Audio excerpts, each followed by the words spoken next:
আসন বণ্টন ও রাজনৈতিক সমঝোতা নিয়ে ইসলামী আন্দোলন বাংলাদেশ সংবাদ সম্মেলনে তোলা অভিযোগের আনুষ্ঠানিক জবাব দিয়েছে বাংলাদেশ জামাতে ইসলাম। দলটির দাবি, নির্বাচনে আলোচনার মধ্যে কোনো পক্ষকে চাপ প্রয়োগ করা হয়নি এবং সর্বোচ্চ স্বচ্ছতা ও সম্মিলিতভাবে সিদ্ধান্ত গ্রহণ করা হয়েছে।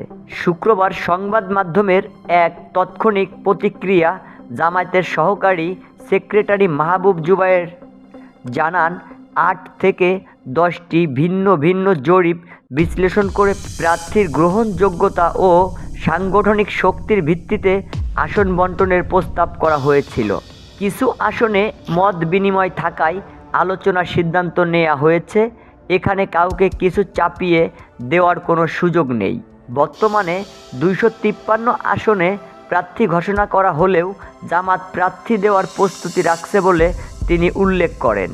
বিএনপির ভারপ্রাপ্ত চেয়ারম্যান তারেক রহমানের সাথে বৈঠকের বিষয়ে ওঠা অভিযোগ নাকচ করে তিনি বলেন, বেগম খালেদা জিয়ার মৃত্যুর পর কেবল সহানুভূতি জানাতে এই সাক্ষাৎ হয়েছিল। সেখানে জাতীয় সরকার গঠন নিয়ে কোনো গোপন আলোচনা হয়নি।